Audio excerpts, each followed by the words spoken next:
നമസ്കാരം മാഷേ. നമസ്കാരം. അമേരിക്ക പലവട്ടം 37 തവണ ഇപ്പോൾ പറഞ്ഞിട്ടുണ്ട്, ഇന്ത്യയും പാകിസ്ഥാനും തമ്മിലുള്ള യുദ്ധം ഞങ്ങളാകട്ടെ. അതെ. ഓട്ടക്കാലനയുടെ വില പോലും ലോകവും കൊടുക്കുന്നില്ല, നമ്മളും കൊടുക്കുന്നില്ല, പാകിസ്ഥാൻ മാത്രം കൊടുക്കുന്നുണ്ട്. ഇസ്രായേൽ ഇപ്പോൾ ഒരു സമാധാന സമ്മാനം കൊണ്ട് കൊടുത്തിട്ടുണ്ട് ട്രംപിന് ആശ്വാസമായിട്ട്.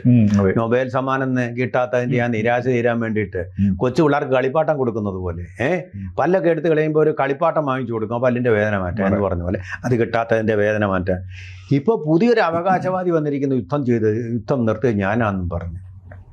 ഇല്ല, ഗർഭസത്യാഗ്രഹം എന്ന് പറയുന്ന പോലെ ആയി തീരുമെന്ന് എനിക്കറിയാൻ വയ്യ. ചൈന പറയുന്നത് ഞങ്ങളാണ് യുദ്ധം നിർത്തിപ്പിച്ചതെന്ന്. എന്തുവാ മാഷെ, ഇതിപ്പോൾ 2020 ഇയർ ഓഫ് ദി ജോക്കാണോ എന്തോ, ഇത് 2026 എന്തോ വലുതായിട്ട് സംഭവിക്കാൻ പോകുന്നതിൻ്റെ ഒരു നാന്തിയാണോ, എന്താ ഇത്? അത് സാറേ, ചൈനയിലെ 2 സുപ്രധാന രാജവംശങ്ങൾ ഉണ്ടായിരുന്നു, മിങ് രാജവംശവും കിങ് രാജവംശവും എന്നാണ് പറയുന്നത്. ഇവർക്ക് വലിയ സാമ്രാജ്യങ്ങൾ ഉണ്ടായിരുന്നു. സാമ്രാജ്യത്തെ മോഹം ഇപ്പോഴും അവർ അവസാനിപ്പിച്ചിട്ടില്ല. അതുകൊണ്ടാണല്ലോ പല രാജ്യങ്ങളിലും അവർ അവകാശവാദം ഉന്നയിക്കുന്നത്. അതിന്റെ ഭാഗമായിട്ട് ലോക പോലീസ് ആകാനായിട്ടുള്ള അമേരിക്കയുടെ ഒരു ശ്രമത്തിന് പിന്നാലെ ഇതാ ചൈനയും വന്നുകൊണ്ടിരിക്കുകയാണ്. ഇന്ത്യയും പാകിസ്ഥാനും തമ്മിൽ, വടക്കൻ മ്യാൻമാറിൽ ഇറാനിലെ ആണവ പ്രശ്നം, പാലസ്തീനും ഇസ്രയേലും, കംബോഡിയ, തായ്ലൻഡ്, എല്ലാ കാര്യങ്ങളിലും ബെയ്ജിങ് മധ്യസ്ഥത വഹിച്ചു എന്നാണ് ചൈനീസ് വിദേശകാര്യമന്ത്രി വാങ് യി പറഞ്ഞത്. അത് ബീജിംഗ് ആണ് മധ്യസ്ഥത വഹിച്ചത് എന്നാണ് അദ്ദേഹം പത്രക്കാരോട് പറഞ്ഞത്. അപ്പൊ ഇതേ സംബന്ധിച്ച് അദ്ദേഹം കൂട്ടിച്ചേർത്തത്, 2ാം ലോക മഹായുദ്ധത്തിന് ശേഷം ലോകം ഇതുപോലെ പ്രതിസന്ധിയിലൂടെ കടന്നുപോയൊരു സാഹചര്യം ബീജിംഗ് കണ്ടിട്ടില്ല. അപ്പോൾ ഞങ്ങൾ പൊതുവെ മറ്റ് രാജ്യങ്ങളുടെ ആഭ്യന്തര ബാഹ്യ പ്രശ്നങ്ങളിൽ ഇടപെടാത്ത ഒരു പോളിസിയാണ് സ്വീകരിക്കുന്നത്. എന്നാൽ ഈ രീതിയിൽ കലുഷിതമായ ലോക സമാധാനത്തിന് ഒരു പരിഹാരവുമില്ലാത്ത രീതിയിൽ ഇപ്പോൾ ഉക്രൈനിൽ ഉൾപ്പെടെ യുദ്ധം നടന്നുകൊണ്ടിരിക്കുകയാണ്.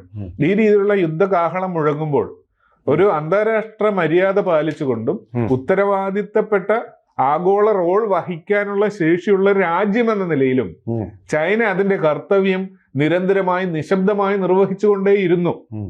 അതിന്റെ ഭാഗമായിട്ടാണ് ഞങ്ങൾ ഈ രാജ്യങ്ങളിൽ നടത്തിയ യുദ്ധങ്ങളിൽ ഇടപെടുകയും പരിഹാരമുണ്ടാക്കുകയും ചെയ്തെന്ന് പറഞ്ഞു. അപ്പോൾ മ്യാൻമാറിലെ പ്രശ്നം എന്താണെന്ന് വെച്ചാൽ നമ്മുടെ പ്രേക്ഷകർക്ക് ഒരുപക്ഷെ സംശയം, എന്താണ് അവിടെ പ്രശ്നം? അവിടെ വലിയ ആഭ്യന്തര പ്രശ്നമുണ്ട്.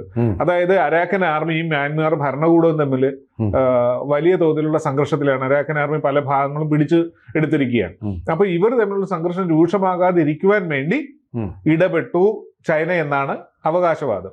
അതോടൊപ്പം തന്നെ ഓപ്പറേഷൻ സിന്ദൂറിന്റെ സമയത്ത് യുദ്ധം ആണവ യുദ്ധത്തിലേക്ക് പോകാനുള്ള സാധ്യത കാണുന്നു, വലിയ ആൾനാശം ഉണ്ടാകുമെന്നും അന്താരാഷ്ട്ര സമൂഹത്തിന് ഇത് വലിയ ദോഷം ചെയ്യുമെന്നും, ഒരു ആണവ യുദ്ധം ഏഷ്യയിൽ ഉണ്ടാകുമ്പോൾ ഉത്തരവാദിത്തപ്പെട്ട മറ്റൊരു ആണവ രാഷ്ട്രം എന്ന നിലയിൽ ചൈനയ്ക്ക് കയ്യും കെട്ടി നോക്കിയിരിക്കാൻ പറ്റുകയില്ല. ചൈന അതിന്റെ ആദ്യ വിദേശകാര്യ നടപടി എന്ന രീതിയിൽ ഇത്തരം കാര്യങ്ങളിൽ സംസാരിക്കുകയാണ് ചെയ്യുന്നത്. നയതന്ത്രപരമായ സംസാരമാണ് ഉണ്ടായത്. ആ സംസാരത്തിന്റെ ഭാഗമായി നിരന്തരം ബീജിംഗ്, ഇസ്ലാമാബാദ്, ഡൽഹി എന്നീ ഈ 3 ട്രയാങ്കിളിൽ ചർച്ച നടത്തിക്കൊണ്ടേയിരുന്നു. അതിന്റെ ഭാഗമായിട്ടാണ് ഇന്ത്യ വെടിനിർത്തലിന് തയ്യാറായത്. ഇന്ത്യയുമായിട്ട് ചർച്ച നടത്തിയതിന്റെ എന്തെങ്കിലും ഒരു സൂചന യുദ്ധകാലത്തോ തൊട്ടു മുമ്പോ നമ്മൾ കണ്ടിട്ടുണ്ടോ? ഇല്ല. അത് ഇന്നലെയാണ്, ഈ യുദ്ധത്തിനിടക്കൊന്നും പറഞ്ഞില്ല. ഇന്നലെയാണ് ഈ പറയുന്ന ചൈനീസ് വിദേശകാര്യമന്ത്രിയുടെ പ്രസ്താവന വന്നിരിക്കുന്നത്. പെട്ടെന്നൊരു വിളപെട എന്തായിരിക്കും അതിന്റെ പിന്നില്? ചൈനയുടെ ആഗോള റോൾ അദ്ദേഹം പറഞ്ഞല്ലോ.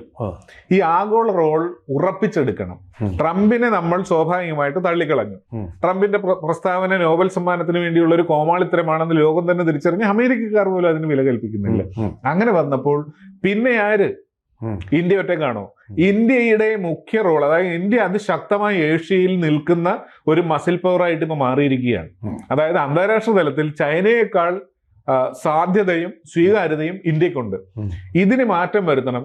ഞങ്ങൾക്ക് നിങ്ങളെക്കാൾ മികച്ച റോൾ ഉണ്ട് എന്ന് വരുത്തണമെങ്കിൽ അത് ശരി, അമേരിക്കയുമായിട്ടാണ് അവർ തമ്മിൽ അടിച്ചങ്ങ് തീരട്ടെ, നമുക്ക് ഇവിടെ വേണ്ട. അല്ല, അമേരിക്കയേക്കാൾ മികച്ച റോള് വേണമെന്ന് അവർ ആഗ്രഹിക്കുന്നു. സാർ പറഞ്ഞ സത്യം. പക്ഷെ അതോടൊപ്പം തന്നെ ഏഷ്യയിൽ ഞങ്ങളാണ്. ഏഷ്യയിൽ ഇപ്പോൾ ഇന്ത്യയാണ് ഏഷ്യയുടെ മുഖമായിട്ട് ലോകം ഇപ്പോൾ അംഗീകരിക്കുന്നത്. കാരണം ജനാധിപത്യ രാജ്യമാണ്, അത് തന്നെയല്ല വിശ്വസിക്കാവുന്ന ഒരു രാജ്യമാണ്.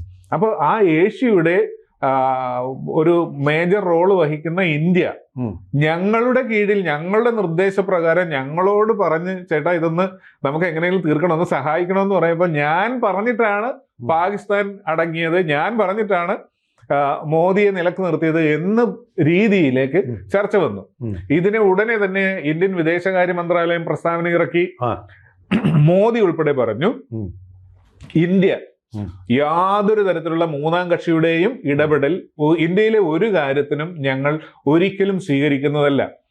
അതാണ് അന്നേ ബുദ്ധി പ്രയോഗിച്ചു മോദി. ട്രംപ് ഈ അവകാശവാദം ഉന്നയിച്ചപ്പോ രാഹുലിന്റെ ചോദ്യം ട്രംപിനെ തള്ളി പറയും. വളരെ വിദഗ്ധമായിട്ട് അന്ന് പാർലമെന്റിൽ മോദി പറഞ്ഞത് എന്താണെന്ന് അറിയാം?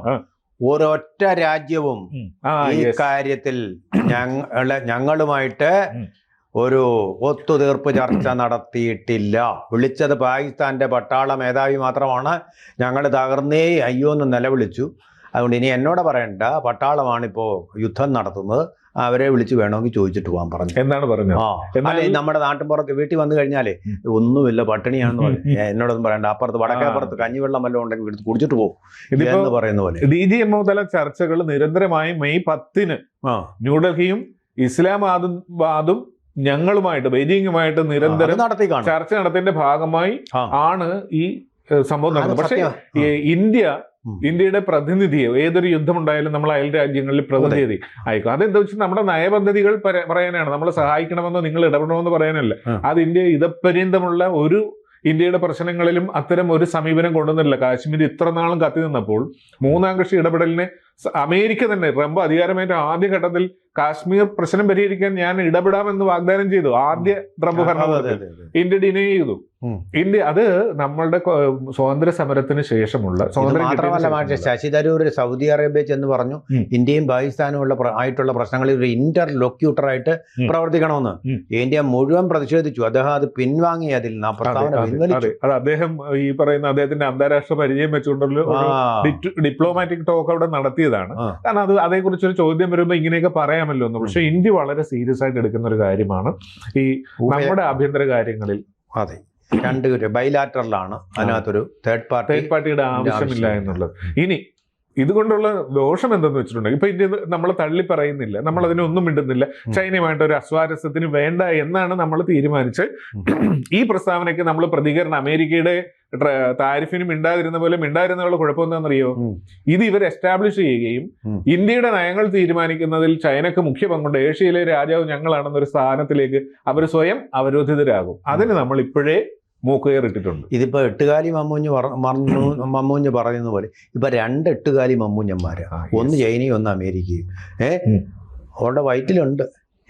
ഇന്ത്യ മഹാരാജ്യത്തെ നിയന്ത്രിക്കുന്നു എന്ന് പറയുമ്പോൾ അവർക്ക് വലിയ ക്രെഡിറ്റ് ഇല്ലേ? അതെ, അതിന്റെ ആള് ഞമ്മളാ എന്ന് രണ്ടുപേരും കൂടി ഇരുന്ന് പറഞ്ഞു. ഞാൻ പറയുന്ന രണ്ടുപേരും കൂടി അടിയിട്ടിരുന്നോട്ട്.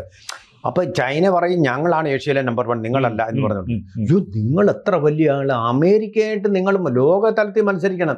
പാവം ഞങ്ങൾ ഈ ഏഷ്യയുടെ മേധാവിയായിട്ടിരുന്നോട്ടെ, നിങ്ങൾ അതിന് മുകളിൽ പോകേണ്ട ആളല്ലേ, നിങ്ങളുടെ റാങ്ക് അതിനും പോകില്ല, നിങ്ങൾ ലോകം അമേരിക്കയായിട്ട് പോയി അടിക്കട്ടെ എന്ന് നമ്മൾ പറയുക. ഏഷ്യയിലെ മേധാവിത്വം നമുക്ക് തന്നെ. ചൈനയെ ഇഷ്ടപ്പെടുന്ന ഏത് രാജ്യമാണുള്ളത്? തൈവാൻ ഇഷ്ടമല്ല, തായ്ലൻഡിൽ ഇഷ്ടമാണോ? കംബോഡിയക്ക് ഇഷ്ടമാണോ? ഒറ്റ രാജ്യത്തിന് അതിന് റഷ്യക്ക് എത്ര വലിയ ഇഷ്ടമൊന്നുമില്ല. പാകിസ്ഥാൻ ഇപ്പൊ തെന്നി മാറിപ്പോയി. ശ്രീലങ്ക ഇപ്പൊ ആരിൽ നിന്നാ സഹായം സ്വീകരിച്ചത്? പ്രകൃതി ദുരന്തം ഉണ്ടായപ്പോൾ നമ്മൾ തന്നെ മാലിദ്വീപ് നമ്മുടെ സഹായം സ്വീകരിക്കുന്നത്.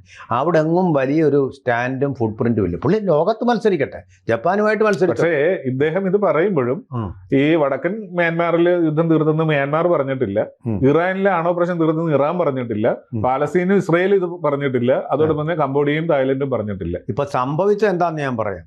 പാകിസ്ഥാൻ തകരാൻ പോകുന്നു എന്ന് കേട്ടപ്പോൾ നമ്മൾ കൊടുത്ത ആയുധശേഷി മുഴുവൻ തകരും. നാണക്കേടാ. ഇനി ആയുധം വിറ്റഴിക്കാൻ പറ്റില്ല, കാരണം ആരും വാങ്ങിക്കുകയില്ല. ഞങ്ങളുടെ അത് കൊള്ളാത്ത ചൈനീസ് കളിപ്പാട്ടം നമുക്കറിയാമല്ലോ അതിൻ്റെ ഗുണനിലവാരം. അതുപോലെ ചൈനീസ് ഉൽപ്പന്നമാണെന്ന് പറഞ്ഞാൽ ഒരൊറ്റ ആൾ പിന്നെ വാങ്ങിക്കാതെ വരും. അപ്പോൾ ആ ഒരു പ്രതിസന്ധിയിൽ അത്ര നാണംകെട്ട പരാജയം ഏറ്റുവാങ്ങാതിരിക്കാൻ പാകിസ്ഥാനിലെ പട്ടാള മേധാവികളെ ചൈന ഉദ്ബോധിപ്പിച്ച് കാണും. അത് സംഭവിച്ചു കാണും. ഇന്ത്യ അവർ തമ്മിൽ കമ്മ്യൂണിക്കേഷൻ നടന്നിട്ടുണ്ടാവും. അതായിരിക്കും ഇവർ തീർക്കും. നാണക്കേട് ഇപ്പൊ തീരും, നിങ്ങൾ കത്തും അത് പറഞ്ഞിട്ടുണ്ട് എന്ന് പറഞ്ഞിട്ടുണ്ടാവും. കൂടുതൽ വാർത്തകളും വിശേഷങ്ങളും നിങ്ങളിലേക്ക് എത്താൻ ABC മലയാളം സബ്സ്ക്രൈബ് ചെയ്യുക, ബെൽ ബട്ടണും അമർത്തുക.